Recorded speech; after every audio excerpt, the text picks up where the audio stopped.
En efecto, ya estamos grabando, así que esa es la señal.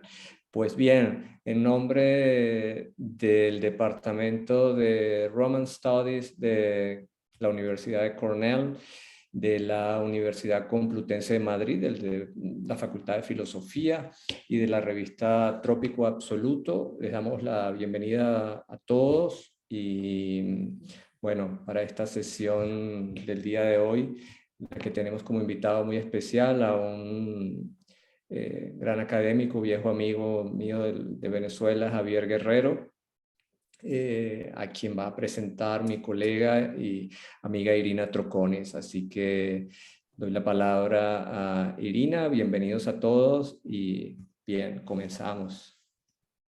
Gracias, Manuel, y bienvenido, Javier. Estamos sumamente agradecidos de que hayas aceptado compartir tu trabajo con nosotros y de las artistas y escritoras que contribuyeron al volumen. Si están por aquí, nos entusiasma mucho también darles la bienvenida.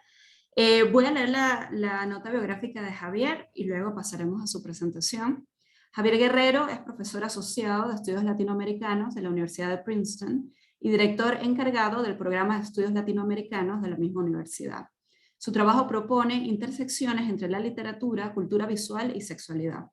De sus publicaciones destacan los libros Tecnologías del Cuerpo, Exhibicionismo y Visualidad en América Latina, del 2014, Relatos Enfermos, del 2015, Excesos del Cuerpo, Ficciones de Contagio y Enfermedad en América Latina, con Natalie Usalo, que también está por aquí, del 2009 y 2012, Escribir después de morir, El archivo y el más allá, del 2022, y la novela Balnearios de Etiopía, del 2010.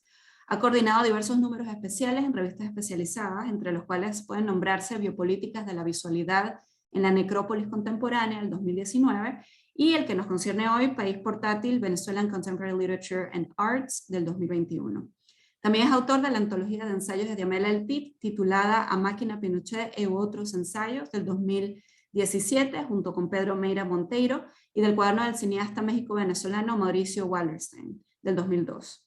De 2000 a 2004 se desempeñó como presidente de la Cinemateca Nacional de Venezuela.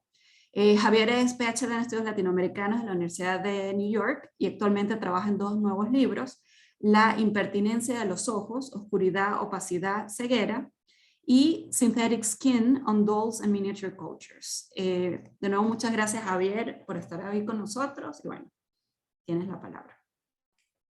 Gracias, Irina y Manuel, por la presentación y por este espacio que es fundamental, que es necesario, que además se ha convertido en un lugar de encuentro importante y fundamental para quienes estamos fuera y dentro, ¿no?, de Venezuela. Yo quería, bueno, empezar también diciendo que es interesante aquí porque la composición, además de cómo se ha armado este encuentro, incluye a Irina y a Manuel, que son también dos referentes y dos partes de mi vida, ¿no? Por el hecho de que en el caso de Manuel compartimos en Venezuela un trabajo que no tenía que ver directamente con los estudios culturales, sino con el cine. En el caso de Irina, además, compartimos un alma mater también y este espacio. Así que, bueno, muchas gracias de nuevo por la invitación y a toda la gente que está acá, queridas amigas y colegas artistas y personas importantes para mí. Quería comenzar diciendo un poco cómo se gestó este proyecto y voy a hablar un poco de cómo se fraguó País Portátil y también las decisiones que tomé en relación a esta curaduría. Empecé, debo decir que fue un proyecto comisionado por parte de la revista Review Literature and Arts of the Americas, que es la revista más vieja de Estados Unidos dedicada a la literatura latinoamericana.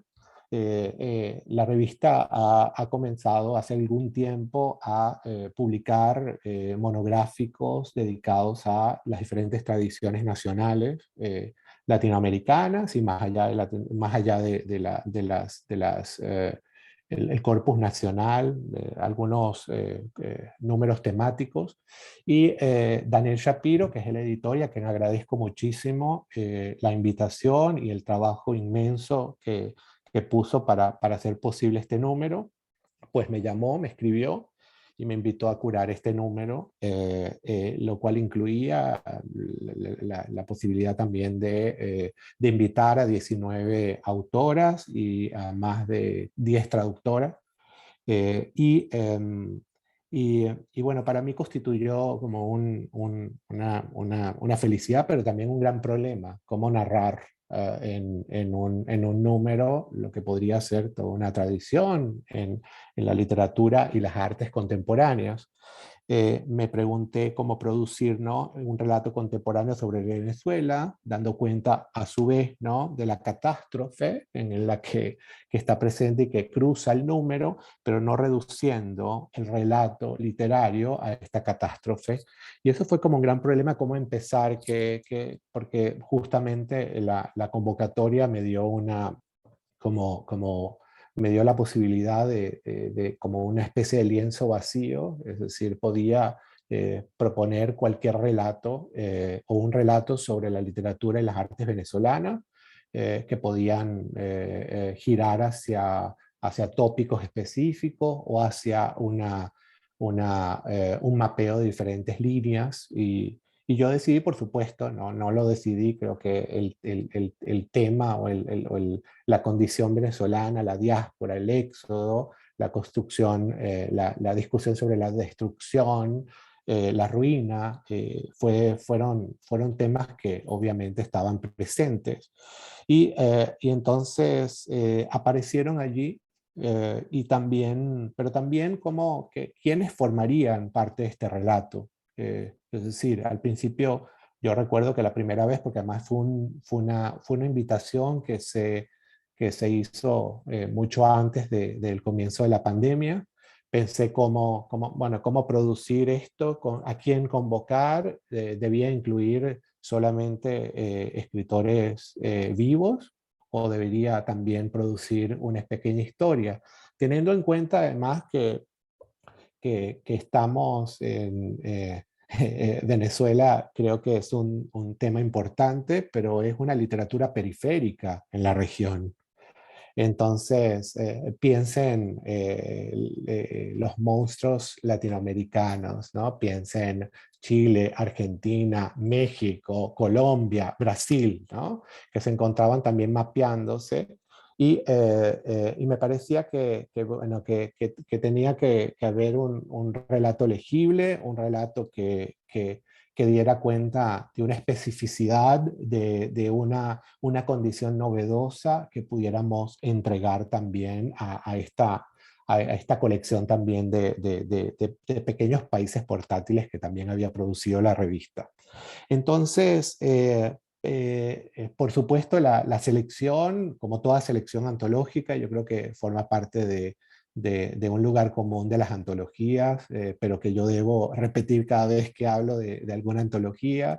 Es caprichoso, es excluyente, es una selección que depende también de mi propio tránsito, pero que lo que quise también hacer era exceder mis propios gustos e intereses. No, están muy presentes, por supuesto, está presente la historia de una lectura, está presente la historia también de una vida, mi vida, que atraviesa también la selección, pero al mismo tiempo dar cuenta de un momento literario, de un relato que totalmente me excedía y que forman parte algunas escritoras que están presentes, ¿no?, en esta antología o en esta pequeña cápsula que llamé País Portátil, que pueden o no adecuarse además a mis expectativas de lo que podría ser la literatura nacional.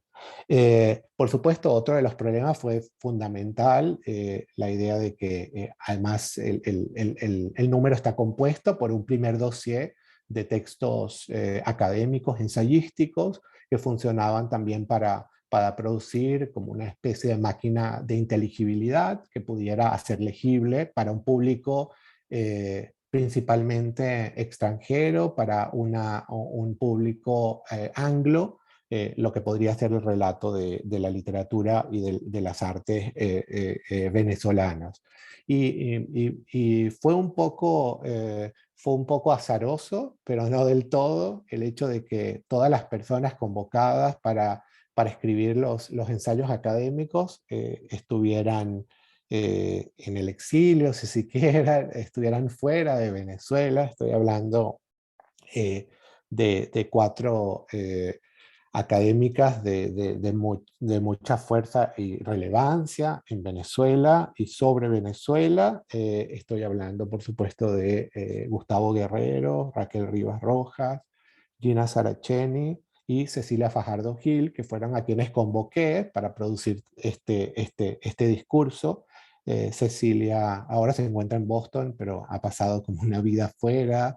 Raquel está en Edimburgo, Gustavo Guerrero en París y Gina Saracheni más recientemente que el resto de las personas que nombré en Colombia. Entonces, en ese aspecto ya daba cuenta, ¿no?, de la diáspora venezolana por diferentes razones, y que está también presente en los artículos que comisioné. Quiero dar cuenta, por ejemplo, de otro elemento fundamental en el número, que es la presencia absolutamente como casi hegemónica de la poesía venezolana. Lo cual para mí no fue del todo una extrañeza, pero sí algo que surgió a lo largo de pensar este número. Y en ese aspecto quise también dar cuenta en la primera parte, en los 4 primeros artículos que, que producían esta máquina de inteligibilidad, como ya dije, de la poesía venezolana, pero realmente varios de los artículos fueron comisionados. Me refiero específicamente al artículo de Gustavo Guerrero y al artículo de Cecilia Fajardo Gil. En el caso de Cecilia le pedí expresamente hacer una especie de mapeo, trabajar también con artistas en diáspora, artistas que se hubiesen movilizado. Ella construyó toda también el dispositivo de el exilio interno y externo, y también, ¿no?, incluyó artistas que no se han movido de Venezuela recientemente, como Antonieta Sosa, pero artistas que se habían ido hace muchos años por otras razones, como Alexander Apóstol en el número. Y es interesante, en el caso de Gustavo Guerrero, que yo realmente le solicité un mapeo o una revisión de la literatura con especial interés en la narrativa venezolana, porque sabía que iba a haber como un desbalance entre la selección que iba a tener de narradoras y de poetas. Y en ese aspecto fue muy interesante que cuando me entregó el artículo, cuando entregó a la revista Gustavo el artículo, presentó este ensayo sobre poesía joven venezolana, nuevas voces también en diáspora, y esta pérdida del mundo al que se refiere Gustavo Guerrero en su artículo. Si no lo han podido leer, es como parte del concepto de Hannah Arendt de pérdida del mundo, para dar cuenta de la experiencia de diferentes poetas. Creo que por aquí lo anoté también para no olvidarme de ninguno, de Alejandro Castro, Adalbert Salas, Natalia Tiniacos y Jesús Montoya. Cuatro poetas jóvenes que han salido de Venezuela y que han tratado de describir su experiencia. En el caso de Raquel Rivas, hizo un maravilloso artículo que además daba cuenta de otras escrituras, porque no quería además reducir la experiencia escritural a la experiencia únicamente literaria, y entender como la crónica, el blog, en ese artículo Raquel muy generosamente hizo una revisión de su extraordinario artículo sobre blogueras venezolanas, que incluye a Mirta Rivero, Leila Macor, Liliana Lara en este corte. y me parecía que además, donde además planteaban como todo un discurso sobre el arraigo cuando se pierde, ¿no? También el terruño y todo esto que pasa además por los blogs de estas escritoras. Y en ese aspecto debo señalar que uno de los blogs o de los lugares que yo más acudí después de salir de Venezuela fue justamente al blog de Raquel Rivas, que me acompañó por muchísimo tiempo, y yo no sé, por aquí está Raquel, no sé si el blog sigue online, pero por mucho tiempo fue para mí como una convocatoria casi semanal para poder incluso sobrevivir, ¿no? Fuera de Venezuela. Y por otro lado, quería también otro artículo, ¿no? que comisioné, como dije, fue el de Cecilia Fajardo Gil, donde ella hizo además, trabajó, se discutió todas las concepciones de exilio, todas las concepciones de diáspora de estas, creo que son 8 artistas venezolanas, que incluye Antonieta Sosa, Magdalena Fernández, Armando Ruiz, María Ángeles Soto Díaz, Amelia Coputo, que está acá, Blanca Haddad, Pepe López y Alexander Apóstol.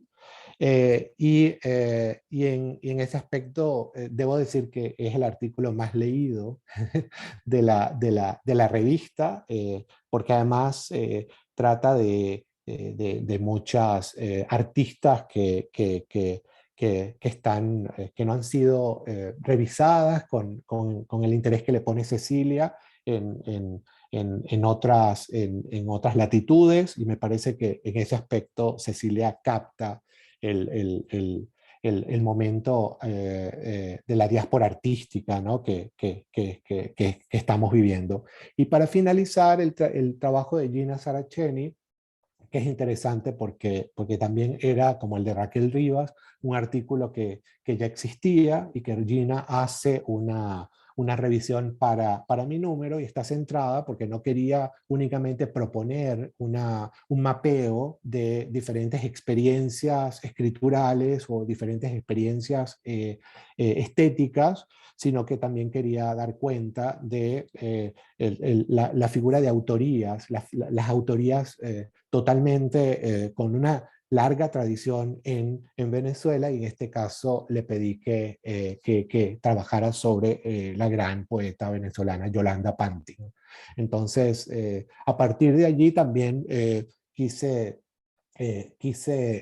como habitar diferentes momentos, diferentes décadas. El trabajo de Gina Saraceni hace como una, una especie de largo tránsito entre del primer poemario de Yolanda Pantin, Casa o Lobo, hasta justamente País. Y en ese aspecto me parece importante plantear, ¿no? todo el trayecto de esta gran, ¿no? poeta venezolana, que están varios de los grandes poetas venezolanos presentes, ¿no? Debo recordar que está Rafael Cadenas, que está Igor Barreto, que está Rafael Castillo Zapata, que está Jacqueline Goldberg. No los nombro suficientemente a todos ahora porque voy a hacer unas pequeñas lecturas de los trabajos que están incluidos y que para mí era muy importante. Entonces, este fue el gran proyecto de comenzar, y luego les dije de la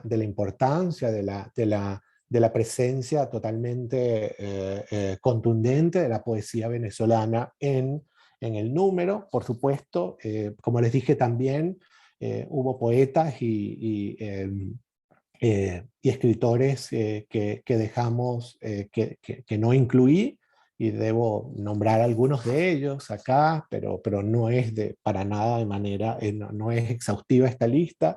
Pero cuando empecé, y la decisión de, bueno, incluir escritores y artistas como que hubiesen fallecido, que estuvieran muertos o no, ¿no? El primero de los escritores que llegó a mi cabeza fue Isaac Chocrón, ¿no? Que me parece que es uno de los escritores dramaturgos, pero también novelista, fundamentales, dramaturgos, además este escritor gay venezolano, ¿no? En ese aspecto yo quiero nombrar algo más sobre la relación con la sexualidad, en este status quo masculino que ha también prevalecido en la literatura y en la cultura venezolana, y en ese aspecto he querido dar cuenta también de esto, pero pensé en otros escritores, ensayistas, como intelectuales, como José Ignacio Cabrujas, ¿no? Fundamentales para toda la construcción del siglo XX, pero también otras poetas como Ana Enriqueta Terán, es decir, que formaban parte sin duda, de manera contundente, de cualquier relato que se pudiera hacer sobre la literatura venezolana. Luis Alberto Crespo también, hablando de poetas vivos, ¿no? José Balsa, Luis Enrique Belmonte, Carmen Verde, es decir, fueron todas poetas y artistas que yo intenté, pero bueno, el espacio era sumamente reducido, era un relato que incluso yo ocupé la mayor cantidad de autores que se podían incluir en un número monográfico. Me dieron como una especie de primer como número donde había uno menor y otro mayor, y yo por supuesto excedí porque me parecía importante plantear la contundencia de nuestra literatura pese a su estado periférico. Y otra cosa, otro punto, y estoy como yendo y viniendo de algunos puntos de manera muy desordenada, pero es como sale este discurso, la idea del intelectual público me parecía que también tenía que ser discutida, aproximada con este número. Por eso me interesaba también este novelista que fue profesor, además mío, y que recuerdo con sumo cariño, pero también con mucha, como un honor haber sido además su estudiante, que fue José Balsa, pero que también fue, digo porque fue mi profesor, pero que es José Balsa, pero también una figura de un intelectual público muy fuerte en Venezuela. Y en ese aspecto quise convocar a Ana Teresa Torres, psicoanalista, novelista, pero también en su dimensión de intelectual público. Y esto abre justamente una idea que está muy presente y que fue una consecuencia además de mi selección, pero que estuvo, que la pensé, es también la contundencia de voces de mujeres en País Portátil, pero no como una reparación, ni siquiera como una reescritura, sino dando cuenta de su relevancia dentro de la más reciente, incluso de la más reciente poesía y narrativa contemporánea, pero también a lo largo del siglo XX. En ese aspecto, por supuesto, como ya dije, están presentes Ana Teresa Torres, Yolanda Pantin, está presente la gran escritora Jacqueline Goldberg, que no sé si no sé si incluso hemos podido revisar profundamente su trabajo, pero 3 libros que han sido fundamentales para mí y que han sido uno de ellos, por lo menos uno de los grandes libros que he leído en los últimos tiempos, no de literatura venezolana, sino de literatura que es comenzando con el cuarto de los temblores, ¿no? Que es un libro extraordinario de Jacqueline Goldberg y que recomiendo muchísimo, lo he recomendado en diferentes lugares. Las horas claras también, y el otro libro que para mí cierra esta trilogía, Las bellas catástrofes, ¿no? 3 libros totalmente contundentes, impresionantes, que además abren toda una experimentación de la forma, y por eso además ya convoqué aquí la poesía. Me permitió también pensar en cómo también la literatura venezolana o la poesía venezolana como un laboratorio en la forma de la escritura, y en ese caso Jacqueline Goldberg es fundamental. Y en esta contundencia, ¿no? También de las narrativas, no quise dejar de lado la novela de Carina Sainz-Borgo, la hija de la española, que además ha sido sumamente leída, fuera y dentro de Venezuela, hipertraducida, con posiciones totalmente encontradas, pero que formó parte de una de las discusiones fundamentales en los últimos años, ¿no? Para bien o para mal, la novela de Carina. Me parecía que debería estar presente, como además toda esta nueva escritura de la catástrofe, de la pérdida, de la ruina.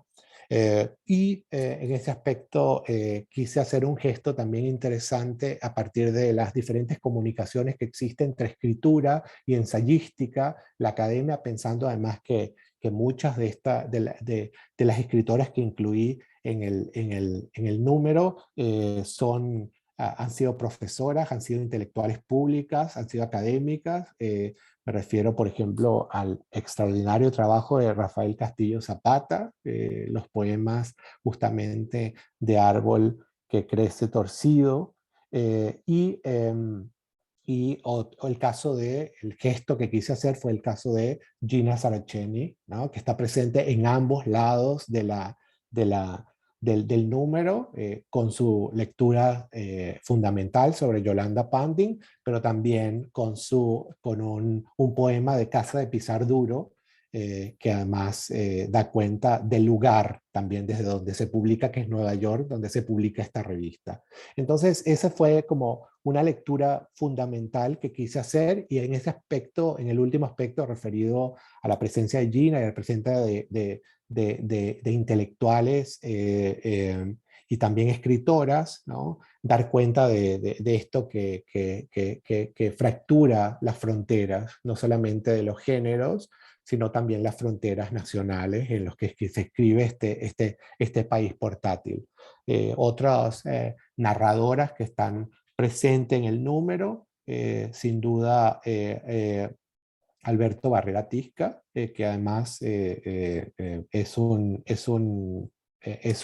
para el momento en que salió me parece que era un texto inédito de Alberto, donde discute además las cenizas de la madre, no de su madre, sino las cenizas de la madre en un sentido amplio. Y el otro caso también, en el caso de Juan Cristóbal Castro, que fue su debut, ¿no? Otro ejemplo también de una incorporación de un principalmente académico, intelectual, ¿no? que hace su debut también con esta primera novela, que me pareció también una revisión muy profunda de la ruina, pero también de los espacios movedizos entre escritura y ensayística. Y otra sería el caso de Victoria Estefano, con esa gran novela que nunca ha dejado de acompañarme, Historias de la marcha a pie, que me parecía fundamental. Un último gesto al que quería también hacer referencia es al trabajo o a la convocatoria de un escritor extranjero como parte de este país portátil, que es el escritor Sergio Schaeffek, el gran escritor Sergio Schaeffek, el escritor argentino, que para mí produce una de las mejores novelas venezolanas de los últimos tiempos, que es Baroni, un viaje.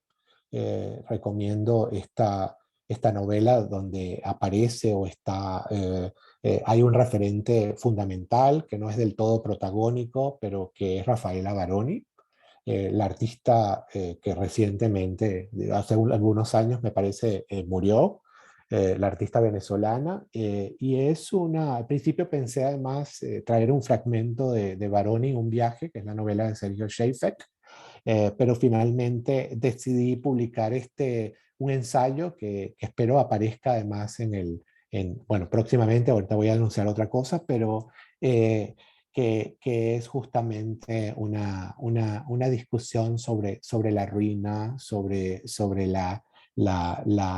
incluso la erosión casi fundacional del signo Venezuela, ¿no? Entonces, en ese es un ensayo donde, como crónica, una crónica autobiográfica, donde cuando Sergio Schaeffer llega a Caracas compra unas postales, y estas postales son estas postales monumentales de una Caracas de los 50, pero se da cuenta luego cuando llega a casa que las postales están agujereadas por polillas.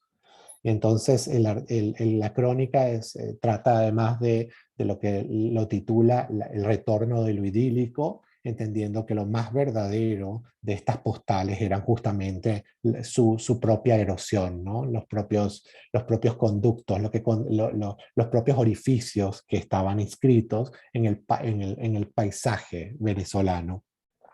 Y en este aspecto, la conceptualización del proyecto me ayuda, y tuvimos una anterior sesión aquí en Trópico en Repensar a Venezuela, ¿no?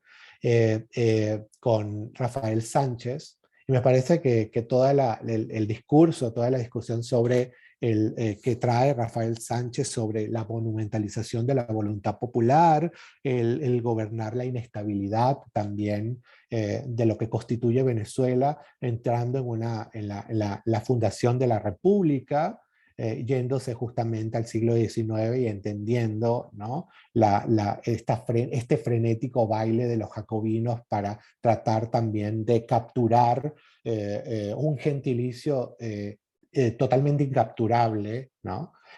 Se une a otro gran libro que es La herencia de la tribu, de Ana Teresa Torres, que está incluida en la introducción, donde da cuenta también de cómo, cómo Venezuela además fue fundada, la República, ¿no? Fue fundada como cuerpo sacrificial y quedó devastada.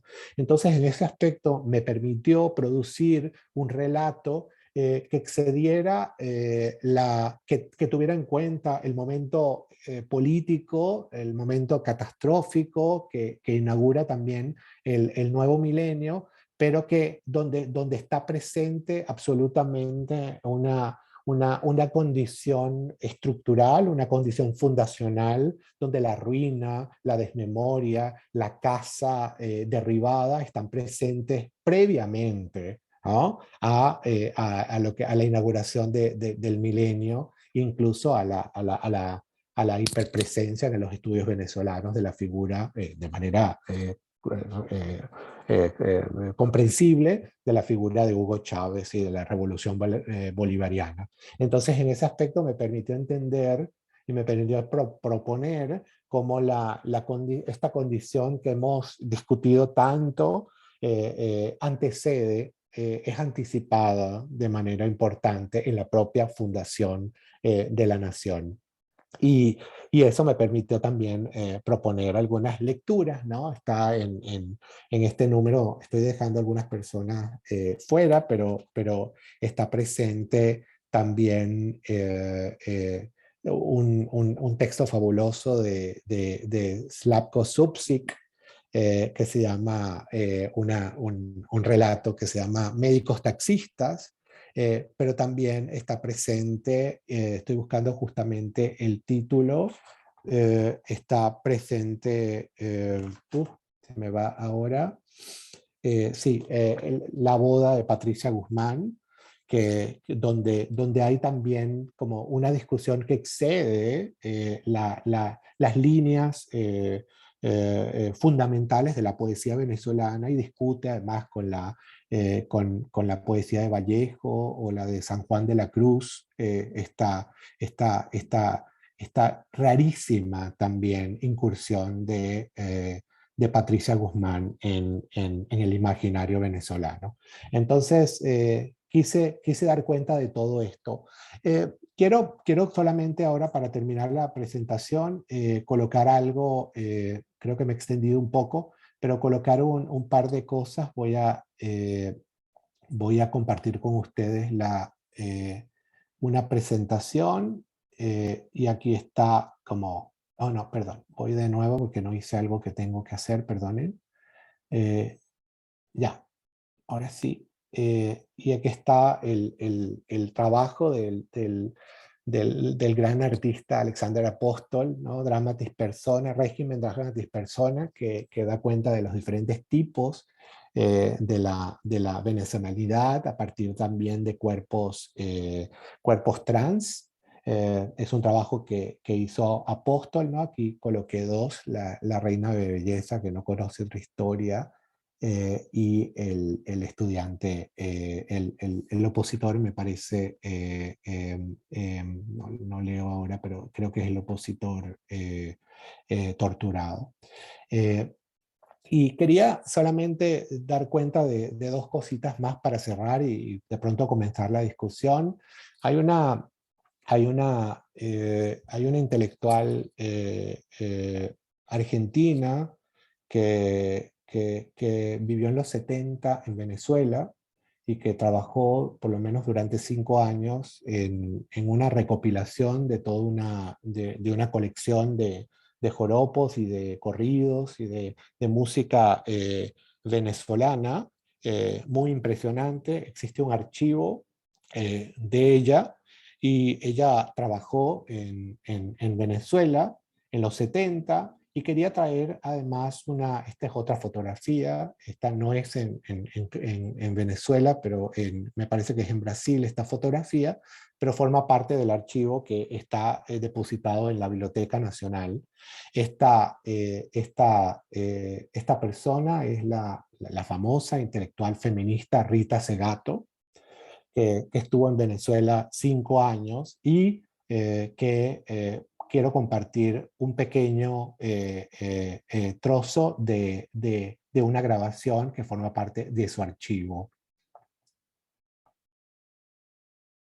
Continuación de la cinta SN número 15 de la grabación efectuada en el estado Cojedes, San Carlos, el día 15 de agosto de 1975 por Rita Segato.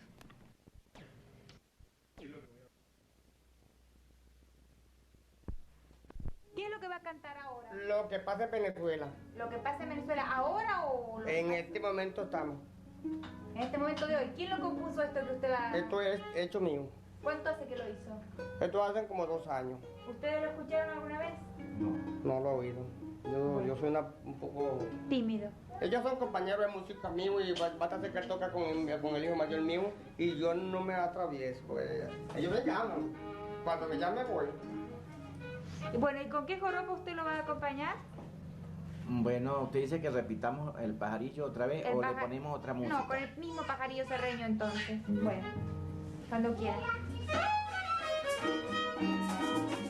Todo esto se compondrá con lo que mi Dios bajara, o que también trabajara, y gobierne esta nación. Bajara paz y unión, y el ser que Bolívar dio. Ya todo esto se acabó, no hay esperanza ninguna. Traigan para cada una, Venezuela se murió. Cuando Venezuela estaba bajo el ritmo de España. Como no tenemos tiempo, tuve que interrumpir este maravilloso, además, el joropo que justamente más adelante Rita Segato le pide que declame, pero uno de los puntos es Venezuela se murió.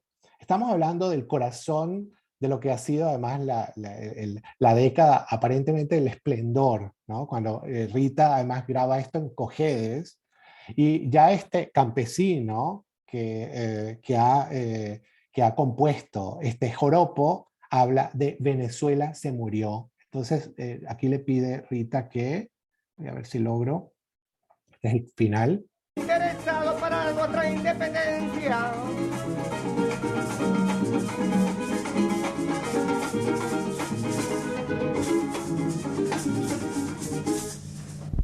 Entonces va a recitar este mismo corrido que acaba de cantar. Lo que pasa en Venezuela. A ver. Porque realmente en Venezuela se ven muchas cosas y por eso yo me puse a pensar. Esto que dice así, todo esto se compondrá, solo que mi Dios bajara, o que también trabajara para gobernar esta nación. Bajará paz y unión. ¿Quién? paz y unión, el ser que Bolívar dio. Ya todo esto se acabó, no hay esperanza ninguna. Traigan para acá la una, Venezuela se murió. Traigan para acá la urna, Venezuela se murió. Estamos hablando del 75. De nuevo, el corazón, ¿no? de la prosperidad, además, venezolana desde este lugar en Cojedes, ¿no? Un campesino justamente lo planteó. Quiero terminar con otra parte importante. Yo incluí al final... Continuación de la cinta SN número 15. Ok, yo terminé este recorrido por este país portátil con una artista joven, Mariela Casal. Mariela a finales de los 90 en Turgua, en su casa, construyó una casa, una especie de rancho en Turgua y cavó una fosa, y desde la fosa, que terminó siendo uno de sus libros, Hábito Angularis, ha creado como también un repertorio musical y poético impresionante. Mariela además es una amiga personal, pero una artista de un nivel fantástico, y que forma parte también de esta aparición, ¿no? De artistas que han sido incluso... no son más conocidas. Yo siempre digo, por ejemplo, en el caso de Jacqueline Goldberg, que si el libro de Jacqueline hubiese sido escrito por una argentina, estaría siendo traducido y leído en todas partes.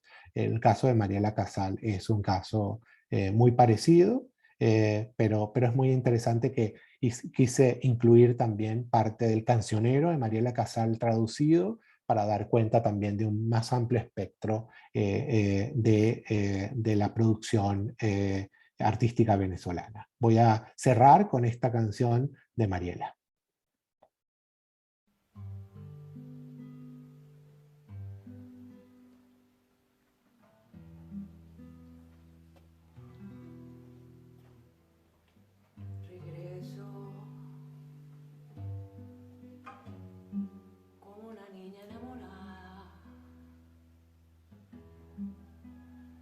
Cielo inmenso, conversando,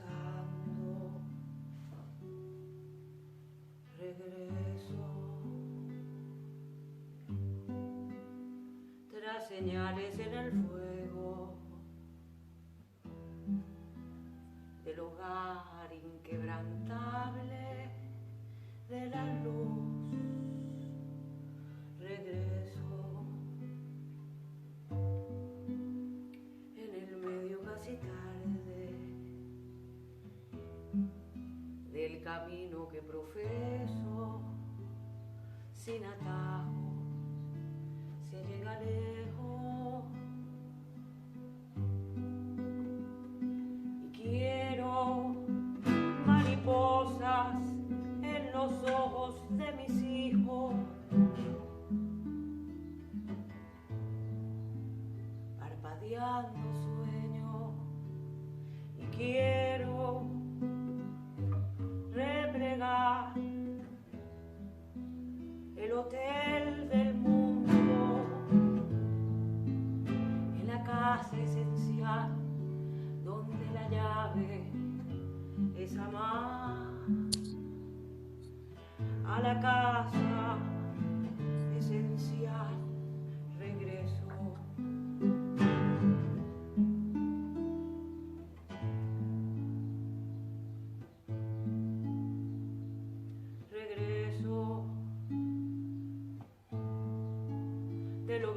Soy más fuerte,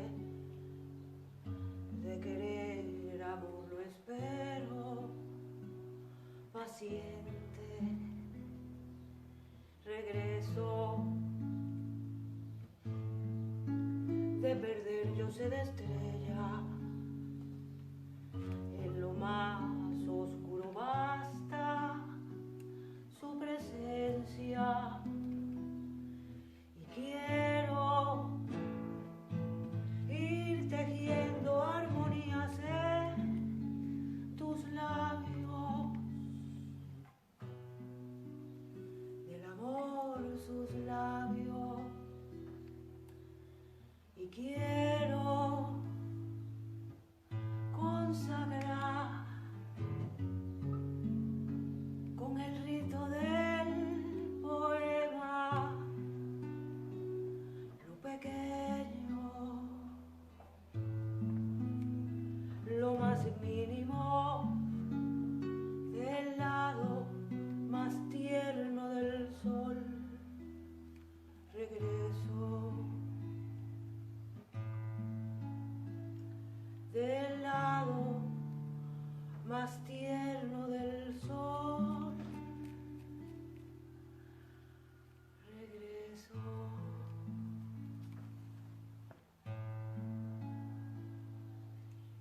mismo templo, la misma flor.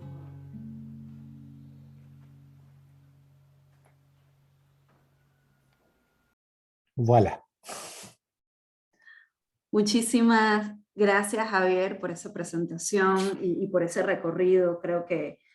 Espero que todo el mundo pueda poder leer el volumen porque realmente es fascinante. Quiero que abramos quizás el espacio a preguntas.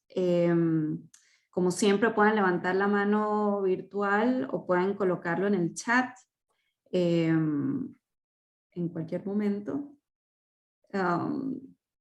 Estoy viendo, mientras la gente se anima. Yo puedo empezar y luego entonces vamos dándole. Javier, hay algo que me gustó o me dejó pensando mucho de la introducción del issue, que es algo que tú dices al final, que dices, I'm just tired of being Venezuelan, estoy cansado de ser venezolano. Y es algo que me pregunto en qué medida surge o no en el recorrido que hacen los trabajos. O sea, porque hemos hablado mucho en este conversatorio sobre nostalgia, hemos hablado sobre ruina, hemos hablado sobre desarraigo y añoranza, pero creo que hay también como una idea de cierto cansancio, que además veo yo por lo menos en generaciones subsiguientes, generaciones que no crecieron necesariamente en Venezuela, pero son hijos de venezolanos. Entonces, ¿es eso parte del recorrido que tú ves? Sí, Irina, gracias por traer, porque la frase final, que es una reescritura, obviamente, del poema de Pablo Neruda, Walking Around, y que quise jugar ahí con un desplazamiento también de referencias, pero que tiene que ver con algo que dices. País Portátil además toma, obviamente, el título de la novela de Adriana González León, ¿no? Pero además formó parte además de también mi propia incursión en diferentes paneles que hice en la Universidad de Princeton, donde discutíamos Venezuela. Y en un tiempo creo que la idea de la cronificación del caso venezolano ha producido además como una especie de calcificación y de casi no poder hablar del momento político, el momento del presente. Entonces me di cuenta de que yo hice una cantidad además con diferentes intelectuales, escritoras, artistas. Creo que está Luis también, Luis Duno Godber formó parte de alguna. Acá no están, pero Margarita López Maya, Rafael Sánchez, es decir, hicimos como yo llevo haciendo varios paneles en la universidad y me di cuenta que al final había como una repetición casi automática, pero que se como empeoraba cada vez que volvía, ¿no? a convocar a nueva gente. Y eso, y trabajamos con problemas de migración, pero también con problemas estéticos. Gina Saraceni también formó parte, es decir, hay muchos, Natalie Busaglo, han formado parte además de estos paneles, especialistas además en el caso venezolano, y el hartazgo también, el momento, la dificultad crítica, ¿no? De pensar un relato. Y por eso yo creo que era necesario o es necesario, no se trata además de una aproximación excepcional la mía, sino que está presente en muchos de los trabajos que aquí, veo a Raquel Rivas, por supuesto, de tratar de mover esas fronteras, de entender y de también pensar otros artefactos que den cuenta de otras líneas. El trabajo de Goldberg no únicamente tiene que ver con la ruina venezolana, sino también da cuenta en el temblor, da cuenta de relaciones con esta extraña maleza que es la escritura venezolana, que es la poesía venezolana. Entonces, en ese aspecto, o el caso de Rafael Cadenas, ¿no? Que además se complementó, y esta es uno de los, también de las grandes faltas que hay en el número. Estaba antologado Miguel James, el poeta de Trinidad, que además ha sido una voz fundamental en la literatura venezolana, y lamentablemente no lo pudimos encontrar, y debo decir que no hay. James dejó Venezuela, volvió a Trinidad, además que había sido un tópico de su literatura, y desapareció a partir de allí. Hay diferentes teorías sobre la desaparición de Miguel James. Gina y yo estamos escribiendo algo sobre esto, pero pero que es decir, también excede la condición del momento, ¿no? Que estamos tratando también de poner en perspectiva. Entonces, en ese aspecto, el hartazgo de lo venezolano que formó, y de ser, ¿no? Recuerdo además una de las entradas más apasionantes del blog de Raquel, fue justamente la dificultad y la búsqueda del pasaporte, ¿no? Raquel además encerrada en Venezuela por más de un año, por lo menos, no sé si fueron 2 años que Raquel estuvo, y toda esa discusión del pasaporte es impresionante, ¿no? Que está, y que de verdad recomiendo leer, como debería publicarse este blog para que no dependiera de la fragilidad de lo electrónico. Pero realmente formó parte de toda esta discusión y de todo de este momento difícil, ¿no? que vivimos, pero que no podemos reducir incluso nuestra producción a la especificidad o el momento, ¿no? El elemento que condiciona aparentemente, el elemento más cercano que condiciona a la diáspora. Buenísimo, gracias Javier. Manuel, Raquel y Katie. Entonces Manuel, empezamos contigo, luego Raquel y luego Katie. Sí. Bueno, Javier, muchísimas gracias por la presentación. Sumamente interesante. Yo estuve leyendo algunos de las contribuciones al dossier, que es excelente y que seguramente va a ser leído durante muchos años. Te quería comentar algo, o bueno, te quería preguntar, a lo largo del dossier y de la presentación que nos has hecho ahora, pues hay unos, digamos, hay unos vectores, unas recurrencias: diáspora, éxodo, ruina, la idea de pérdida del mundo, o escritura de la catástrofe, que son temas que a lo largo, sobre todo los últimos 7, 8 años, se han vuelto una constante para describir el caso venezolano. Y luego, por supuesto, entramos en esa transición, en esa búsqueda digamos, de nuevos horizontes narrativos, a partir de ese hartazgo y de la calcificación que tú mencionas ahora, de poder afrontar esa tragedia. Y entonces, bueno, creo que tú comenzaste a responder un poco lo que yo iba a preguntarte, pero te quería tratar de insistir por allí en esa búsqueda de otras líneas, digamos, vías de escape a eso que tú llamas la cronificación, ¿no? Sobre todo a partir de nuevos escenarios que comienzan a aparecer en Venezuela, en esa idea de que el país se arregló y que tiene que ver con, por una parte, una especie de suerte de evasión o de un comienzo de un reacomodo o de una sedimentación de la ruina, ¿no? Y la gente finalmente sigue viviendo, los creadores siguen creando, siguen construyendo, y pues digamos que se genera una nueva normalidad en el que ya no solamente describir la tragedia, la ruina y las carencias se convierte en tema, ¿no? Entonces quería preguntar si hay algo más allá en eso, o si tú observas, tal vez fuera de ello, otras líneas de fuga en ese sentido. Sí, es bueno el punto de las líneas de fuga, porque vuelvo a insistir, ¿no? La idea de que estas escrituras se pueden reducir a un único contexto es totalmente errado. Incluso sería una lectura alegórica. Entonces, en ese aspecto, me parece, por ejemplo, reinterrogar en esto, un ejemplo específico, en el statu quo masculino que ha prevalecido, además, en toda la historiografía venezolana.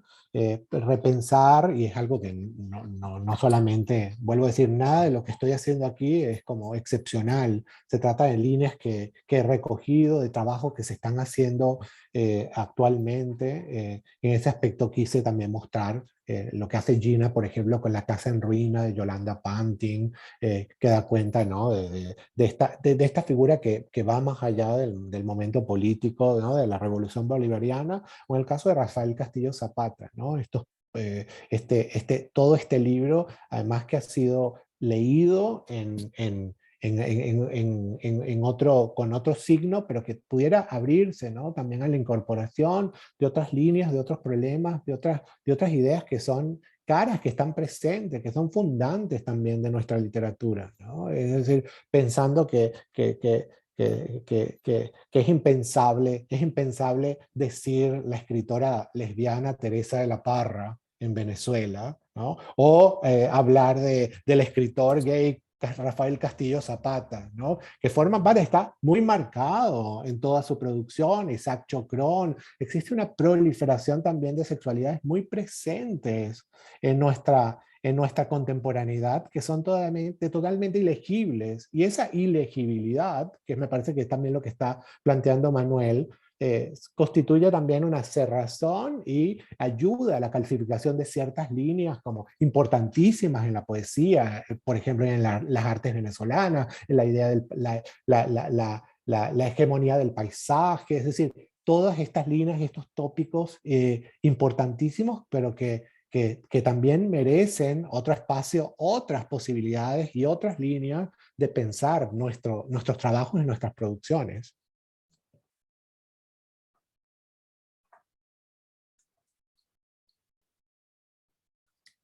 Irina, ¿estás por allí? Sí, bueno, se cayó, entonces yo quizás le daría la palabra a Raquel. Hola, hola, ¿qué tal? Nada, primero quería, por supuesto, darle las gracias a Javier por invitarme a formar parte de este número. Y escuchándolo hablar me doy cuenta, tengo aquí el número conmigo. Escuchándolo hablar, he estado mirando, todavía no he terminado de leerlo, pero escuchándolo hablar me he dado cuenta de el dibujo, la historia, el relato, como tú dices, Javier, que estás tratando de hacer con este dossier. Y me pregunto, porque estoy trabajando con eso, con el tema de la memoria y con el tema de cómo estamos construyendo desde afuera la memoria que le estamos de algún modo legando a los venezolanos que vienen. He estado trabajando mucho con el texto de Marianne Hirsch, La generación de la posmemoria, y estoy como muy preocupada con la idea de qué va a pasar, ¿no? Me imagino que tú también. ¿Qué va a pasar con esta memoria que estamos construyendo, con estos relatos que estamos construyendo, cuando ya están, las generaciones que nacieron afuera de Venezuela ya están, mis sobrinos todos están afuera, y la mitad de ellos han nacido fuera de Venezuela, y yo los escucho hablar y ellos hablan con nuestro venezolano, el venezolano que nos trajimos y que ya está obsoleto, como tú sabes, ¿no? Entonces, esa idea de estos relatos que estamos construyendo ahora, que le estamos legando a los nuevos, ¿cómo lo piensas? ¿Cómo piensas que esto, tu mismo dossier está construyendo también esa especie de posmemoria? Estamos como en la prememoria de la posmemoria, no sé si eso tiene sentido, pero tengo la impresión de que si lo pensamos mucho, hay como una inmensa responsabilidad ahí para nosotros, ¿no? Y no sé qué piensas tú de eso. Sí, sí, Raquel, gracias, y no puedo dejar de sonreír al ver a Raquel porque me recuerda de las mejores experiencias, ¿no?, que tuve, que fue estudiar la maestría en literatura latinoamericana en la Bolívar, ¿no? Y esas tardes totalmente sin límites en el sentido de tiempos, ¿no? Se acababa, el tiempo se suspendía cuando yo llegaba a Sartenejas y oía a las maestras a hablar y discutir. Y en ese aspecto pienso que es muy interesante la pregunta, Raquel, y es algo que tú trabajas y has trabajado antes, y tiene que ver con algo que me parece que en el dossier está muy presente en la aproximación que hace Juan Cristóbal Castro, ¿no? Y en algo que tiene que ver con mi lectura sobre esto, porque creo que hay casos parecidos de la construcción también de un tejido canónico, de un tejido escritural en el Éxodo, el caso cubano, ¿no? Por ejemplo, que está obviamente como referente muy importante en el trayecto político, pero también en el estético, como por ejemplo un escritor que prácticamente no publicó en Cuba, y que es un escritor que me ha interesado mucho, obviamente, que es Reinaldo Arenas, se convierte en una figura fundamental y de quien, con quien no se puede trazar una historia de la literatura contemporánea, de la contemporánea cubana, pese a los esfuerzos de borramiento dentro y fuera, no únicamente en Cuba, ¿no? Dentro y fuera de Cuba. Entonces, a partir de allí, creo que los límites, ni los límites nacionales, ni los límites de censura, ni ciertos recortes, ¿no? Que hubo, y lo decía en el caso de Juan Cristóbal, y en el caso también de Slavko Zubčík, me parecía que había también como un recuperar estéticas, por ejemplo, en el caso del escritor cubano Virgilio Piñera, también producto de un ostracismo, ¿no? Pero que es inevitable que se conviertan en figuras que van a reproducirse y van a pasarse de una generación a otra generación, construyendo además todo un relato que es heredado y por supuesto es un relato que siempre es reescrito y siempre hay contribuciones que añaden algo más a todo esto. Entonces me parece que hay algo que nuestro trabajo debería como concientizarlo, pero que me parece que funciona independientemente de lo que podamos hacer. Es decir, la construcción de estas escrituras no va a depender ni siquiera de libros escolares, ni de lo que se autorice o no, sino que van a empezar a florecer fuera, además, otras permutaciones que dan cuenta de venezolanidades también anacrónicas, ¿no? La referencia de, por ejemplo, de Raquel a nuestra propia lengua, ¿no? Que se encapsula al estar fuera, ¿no? Decimos cosas que además no serían nada contemporáneas y a veces ni siquiera comprendidas, pero me parece que en esta construcción de esta prememoria, ¿no? de esta prehistoria también de lo que constituirá la memoria, en este desplazamiento además masivo que no se trata además de un elemento puntual, ¿no? Se trata de más de 5 millones posiblemente de venezolanas que se han ido del país, que se han instalado y que empiezan también nuevas tradiciones en diferentes espacios de los que también la región no ha sabido cómo responder. No ha sabido cómo responder a la diáspora venezolana, no solo Venezuela, sino que la región. Es decir, ¿cómo pensar esto? Que es la primera pregunta que lanzaba Irena. ¿Cómo pensar cómo ingresa Venezuela también a una historia latinoamericana literaria o artística, ¿no? Bien, disculpen que tuve que desaparecer un segundo. Luego le toca a Katie, luego yo me voy a meter en la cola y creo que también una pregunta en el chat. Katie.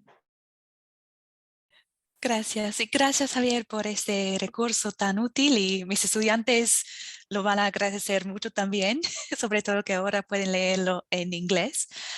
Quería preguntarte justamente sobre la traducción, si los traductores ya sabían algo de la literatura venezolana o si compartieron contigo sus impresiones, ideas después de leer y tener que traducir esos textos. Muy buena pregunta sobre la traducción, porque además existe como hay autores traducidos, pero realmente hay una necesidad de traducción. A mí me impactó encontrar no solo autorías completas, sino algunos libros fundamentales para la literatura venezolana que no habían sido traducidos fuera y en ese aspecto trabajamos con diferentes traductoras que por primera vez se aproximaban a la literatura venezolana en general y que permitió también una relación muy interesante, pero también también mi intervención, ¿no? En ciertos como misunderstandings, porque había también algunos casos que yo tenía muchísima curiosidad, por ejemplo, cómo se iba a traducir los poemas de Rafael Castillo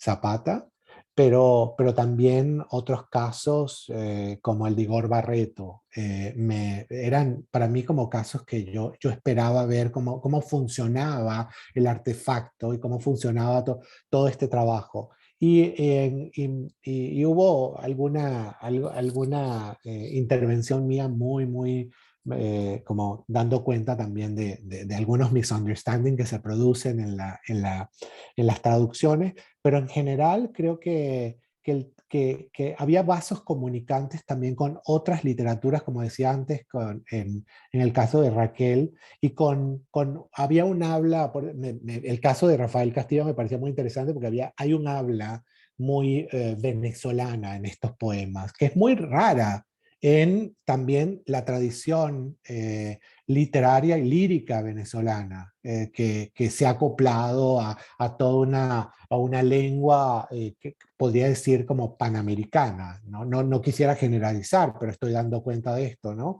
Y en ese caso me parecía que el trabajo como muy minucioso de las traductoras realmente dio en el clavo para grandes traducciones de algunos casos, ¿no? Hubo otras académicas, Emily Maguire también tradujo el trabajo de Juan Cristóbal Castro y que está más al tanto también de parte de la literatura caribeña, venezolana. Creo que también muchas de las traductoras habían trabajado además sobre literatura caribeña y eso ayudó un poco también para el habla, para el ritmo, sobre todo de la poesía. Pero yo quedé muy satisfecho con las traducciones, pero vuelvo a insistir, era casi la primera aproximación a la literatura venezolana de casi todas las traductoras que están presentes. Bien, Sonia, voy a leer tu pregunta y luego me colo yo con la mía. Sonia dice, pienso en el libro de María Elena Ramos, La cultura bajo acoso, cuando desarrolla su argumento alrededor de la pérdida de autonomía institucional de los museos en el país. En este sentido, ¿existe un trabajo en relación a la pérdida de los espacios vinculados a la producción literaria? Por ejemplo, en la transformación o distorsión de lo que significaba una publicación tan importante como la colección Ayacucho. Sí, incluso en los 70, ¿no? Que lo traje además por Rita Segato, ¿no? Es decir, esta construcción editorial monumental, ¿no? La Biblioteca Ayacucho, pero editoriales tan importantes para la construcción del latinoamericanismo como fue Monte Ávila Editores, que no fue una editorial que publicó únicamente literatura venezolana, sino que se encargó también de un mapeo regional, de un reconocimiento. Yo siempre digo que el caso de otro, este escritor cubano que ya he nombrado, Reinaldo Arenas, él sale en el 80 de Cuba por el éxodo del Mariel, y la primera invitación que tiene es a Venezuela. Él viene a Caracas en el 80 a presentar 3 libros, ¿no? Entonces, no uno ni dos, sino 3 libros en Venezuela, 2 por Monte Ávila Editores y otro por un sello independiente. Y en ese aspecto da cuenta de lo que fue el proyecto, ¿no? También para convertir Venezuela en una plataforma de traducciones, una plataforma editorial. El problema del archivo, para mí es un problema fundamental. El archivo, creo que por aquí vi que estaba Fernando Rodríguez, que me parece que es mi amigo Fernando, que fue presidente de la Cinemateca Nacional y que hizo mucho trabajo no solamente como intelectual público, sino también para la preservación de todo un acervo cinematográfico nacional. Es decir, la destrucción la destrucción sistemática también de la memoria material venezolana es muy preocupante. La digitalización no es una salida como perdurable, una posibilidad,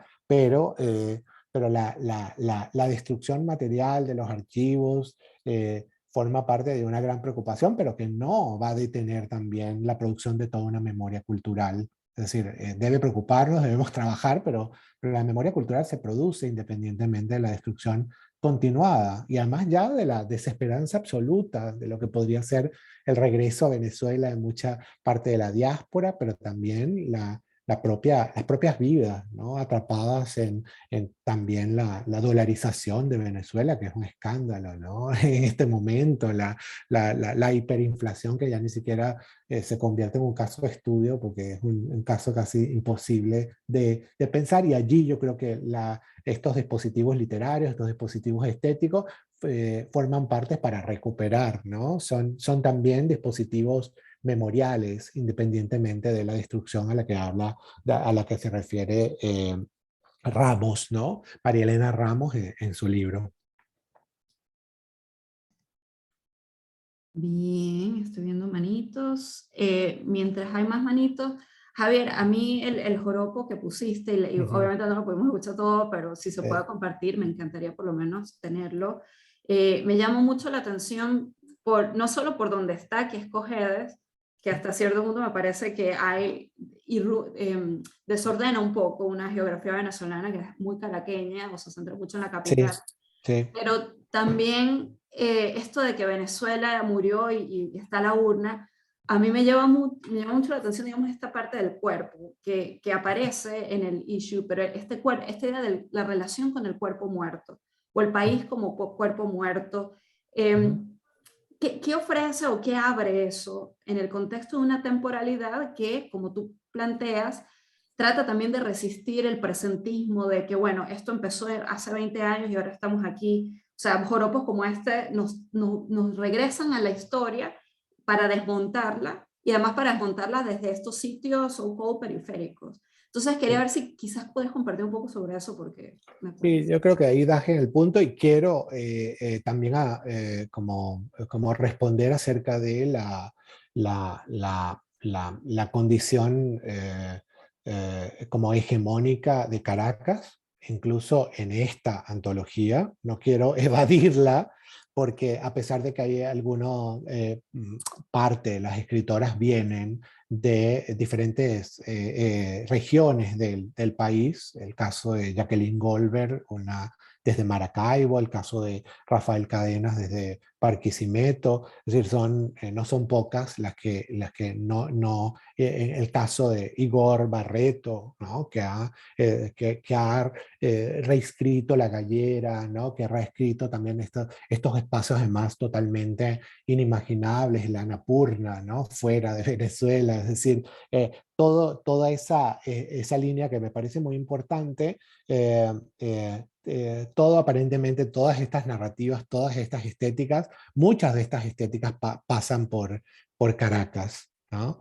Y en ese aspecto, por eso quise también traer este joropo que a mí me impresionó mucho, porque me parece que uno de los elementos más interesantes, lo que traté también hacer con esta antología, con este país portátil, fue desorientar parte también de la centralidad, ¿no? Por ejemplo, del sujeto masculino en la literatura venezolana, que me parece muy importante. Y en esta presentación quise traer esto porque es pensar, ¿no? Como, a pesar de que, ya lo dije un poco, pero de que se capsulan o que se fetichiza también toda una década, la década de esplendor petrolero en Venezuela, la idea del cadáver que aparece aquí, ¿no? Que está también presente en el cuerpo enfermo de Patricia Guzmán, muy, muy impresionantemente, ¿no? La novia que al final de la boda tiene que pasar, ¿no? Por abrirle la cabeza, ¿no? Y también recuerdo allí, no puedo dejar de hablar de mi experiencia personal. La primera vez que yo le oí lo que era la Fundación Banco Consolidado en Caracas, cuando recitara a Patricia Guzmán este poema, ¿no? Y además con la presencia, la corporalidad de Patricia, ¿no? Daba cuenta de un cuerpo enfermo, pero no un cuerpo únicamente alegórico, no es el cuerpo de la nación, como bien apunta además Irina, sino entender cómo el cadáver, ¿no? En este caso, traigan el ataúd, porque además Venezuela se murió. Es decir, plantea también toda una condición que está muy presente en lo que había planteado de Mariela Casal, la indiferencia entre el morir y vivir, este momento también, este espacio totalmente movedizo, que abre también, que abre la posibilidad de sobrevidas de escritura. Entonces, allí me parece que es un punto que no únicamente aparece con la hiperpresencia del cadáver de Bolívar a propósito de la reescritura que hace la revolución bolivariana, sino también de otras consideraciones acerca de la muerte, acerca del cadáver, acerca de la posibilidad de que en el 75 este campesino con su joropo esté narrando ya la muerte de Venezuela como una muerte. Imagínense las condiciones, incluso estoy armando un trabajo que se va a llamar, y de pronto quizá hasta Trópico Absoluto le interesa, ¿no?, para publicar, Los 70 de Rita. Y es toda una discusión, ¿no?, con qué vio en Venezuela en los 70 Rita Segato, ¿no? Que fue un primer punto de llegada. Piensen además que Segato estaba yéndose de Argentina por las dictaduras del Cono Sur, y en eso Venezuela es totalmente diferente, como bien sabemos, pero ¿qué encuentra en Venezuela, ¿no? Encuentra también una crisis en el pensamiento intelectual, ¿no? Y por eso es que he discutido, ¿no?, también sobre eso con Rita, sobre cuál fue la primera, ¿no? Ella habla, por ejemplo, de que era un país muy poco racista en términos incluso comparativos. No estoy diciendo, ella no dice que es un país donde no había racismo, lo cual es imposible, pero es interesante, ¿no?, esta condición comparativa que ella misma produce, ¿no?, el estatus de la mujer en el campo intelectual, es decir, ciertas cosas, ¿no? Ella termino aquí el punto de Rita, ¿no? Ella me preguntaba como, ¿qué pasó, no? Que ahora veo como ciertas, como la crítica venezolana se ha pulido, porque en los 70 la interlocución era muy pobre con Venezuela, ¿no? Entonces, al mismo tiempo que pensamos en la monumentalización que tienen que traer a Rama para crear, ¿no?, también la Biblioteca Ayacucho y otros proyectos más adelante, ¿no? Raquel además fue estudiante de Tomás Eloy García,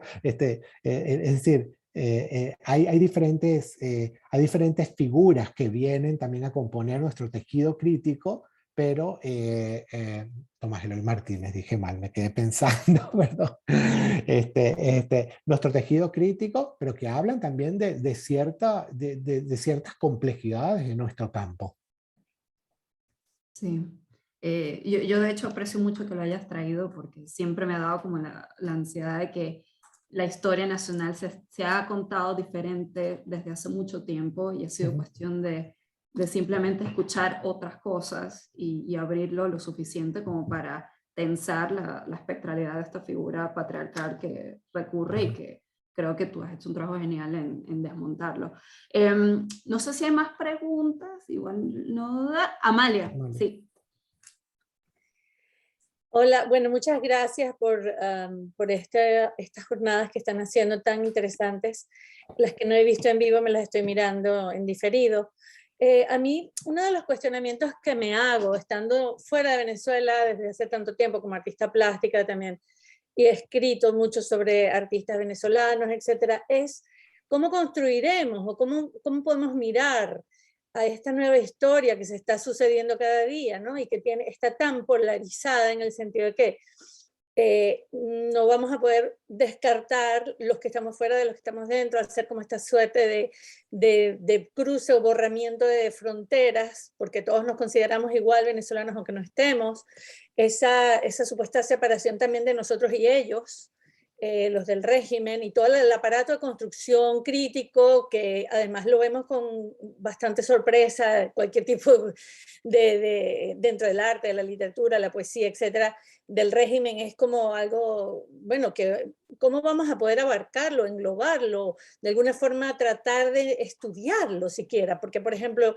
yo a partir de estos seminarios he visto que hay una cantidad de gente trabajando puntos en común, una cantidad de personas que estamos todas aisladas haciendo nuestro pequeño grupito histórico de las reconstrucciones. Por ejemplo, haber estudiado con José Balsa me une, digamos, a José, a Javier, perdón, haber sido alumna de Isaac Chocrón en la Central, todas estas historias que se están borrando, que si estuviéramos en Venezuela, evidentemente nos conoceríamos, estaríamos en un café, nos encontraríamos en el Ateneo. Estos hubieras imposibles, ¿no? De cara al futuro, es solamente un cuestionamiento, cualquiera que lo quiera dialogar, me encantaría escuchar otras miradas, otras voces. Gracias.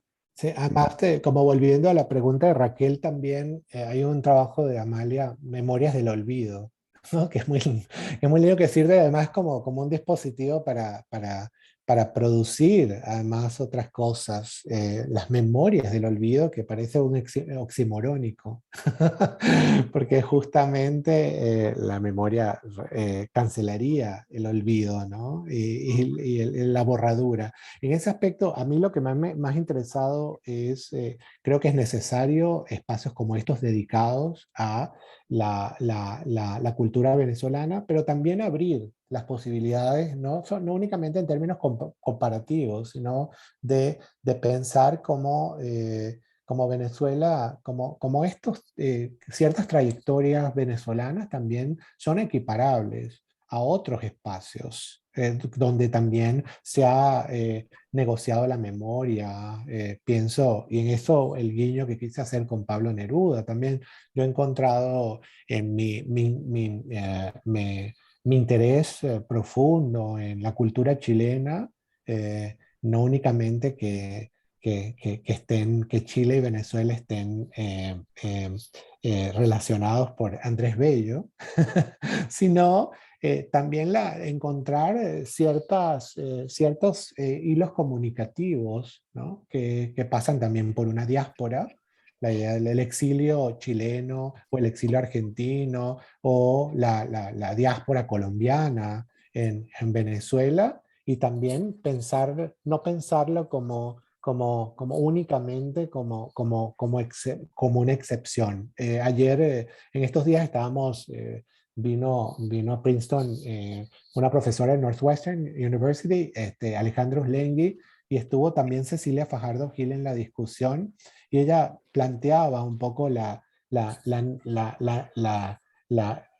entender, si se quiere, el momento excepcional o la excepcionalidad de ciertas artistas, pero al mismo tiempo dar cuenta de ciertas continuidades que exceden justamente un corpus. Y me parece que ahí estoy totalmente. Es decir, si ponemos en comunicación a Luis Rafael Sánchez con Rafael Castillo Zapata, o es decir, diferentes combinaciones que se pudieran hacer, yo creo que también podríamos salir de esta condición como tan excepcionalista, ¿no? de la cultura venezolana, que es necesario discutir como las especificidades, pero también dar cabida a trabajos que propongan otras líneas.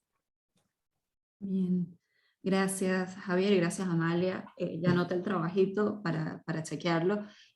Última pregunta, Sonia, rapidito express para poder terminar y bueno, dejar a todos ir a almorzar.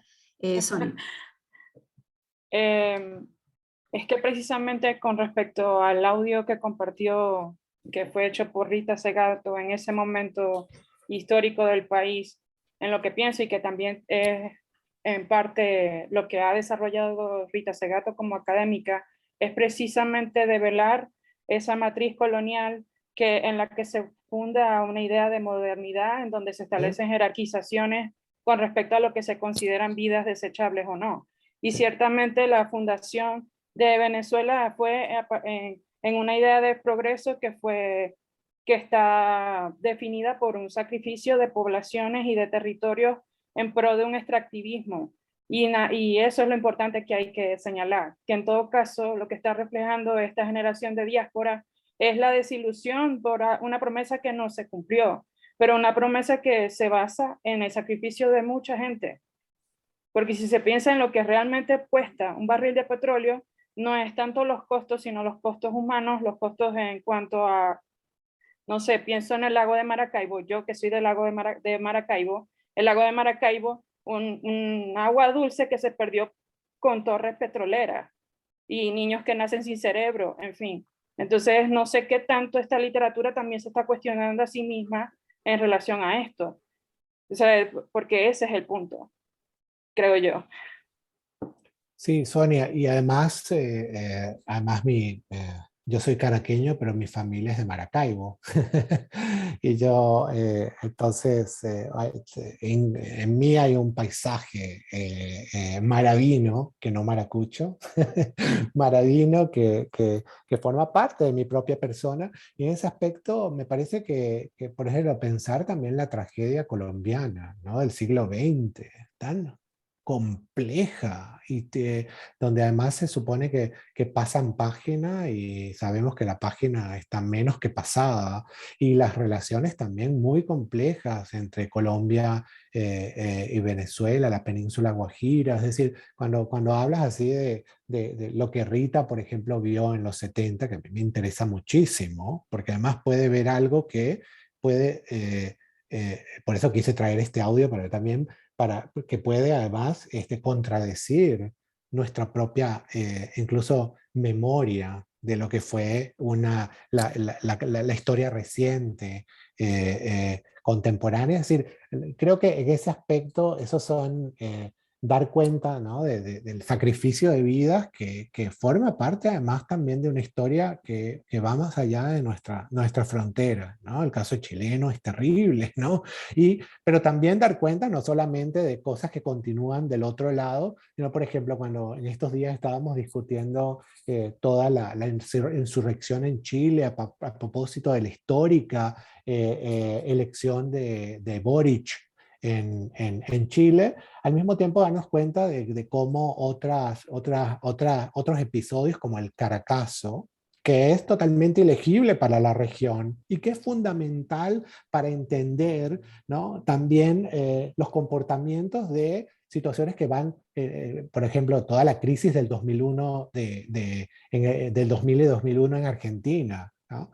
Lo que luego se llamó el argentinazo también. ¿Qué pasa con el bogotazo, el caracazo, que son como, han permanecido de manera como parte de la historiografía local, pero que pueden ser leídas también en otra perspectiva a partir de una aproximación, si se quiere, comparativa, ¿no? Entonces, en ese aspecto, es como una invitación, yo que formo parte del gentilicio, que obviamente trabajo parte de literatura venezolana y parte de cine y de artes visuales venezolanas, pero que me interesan también otras latitudes que creo que pueden enriquecer nuestra discusión y nuestro repertorio también. Bueno, creo que con esa pregunta tan importante vamos dando entonces cierre a esta sesión del conversatorio. De nuevo, le agradecemos enormemente a todas las que nos acompañaron, pero sobre todo a Javier no solo por estar aquí compartiendo con nosotros esto, sino por el trabajo que hiciste, que realmente va a ser referente. Y como dice Katie en el comentario, creo que los que damos clases sobre Venezuela vamos a tener un instrumento que al igual que el libro de Raquel, o sea, nos sirve para comunicar una realidad de la que nosotros mismos estamos como tratando de procesar también. Entonces, nada, con eso agradecemos en nombre de los organizadores del conversatorio, Manuel, Miguel y yo, y de la Complutense, Trópico Absoluto y Cornell, que nos acompañan, y los invitamos a todos a que vuelvan el próximo viernes, donde discutiremos el trabajo de dos investigadoras venezolanas, Lorena, que está en Caracas, y Sonia, que está en México, que nos van a hablar de sus investigaciones doctorales. Y bueno, con eso también seguimos ampliando este repertorio de pensamiento sobre Venezuela.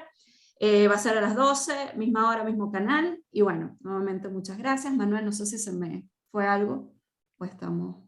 No, invitarlos. El título de la próxima sesión se llama Cartografías de la violencia en el cine y la literatura, así que nada, nos vemos el 1 de abril a la misma hora, mismo canal. Gracias por acompañarnos en las sesiones de Repensando Venezuela, y también recordarles que quienes no puedan participar en vivo, las sesiones están todas grabadas en el canal de YouTube de Trópico Absoluto.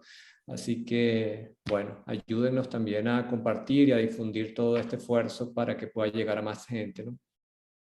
Sí, solamente una invitación. El día 7 de abril, de 5 a 7, hora este, Estados Unidos, se estará presentando, sería la presentación oficial de la revista, y van a estar además diferentes traductores, pero también van a estar Jacqueline Goldberg, Yolanda Pantin, Gina Saraceni, Raquel Rivas, GJ Rax y Daniel Shapiro hablando de este número País Portátil. Bien, y quizás valga el adelanto de que está planeado hacer, bueno, tomar los textos originales, una selección de estos textos que van a aparecer también como mini dossier en la sección temas de Trópico Absoluto, así que tendremos allí en español una parte de la revista. Así que bueno, esto es como un adelanto para que quienes leen en español y también para difundir esos textos en otros escenarios, una parte del dossier. Así que bueno, nada, seguimos. Javier, si pues te quedas un par de minutos, nos despedimos. Sí. Gracias, un gran beso a todos.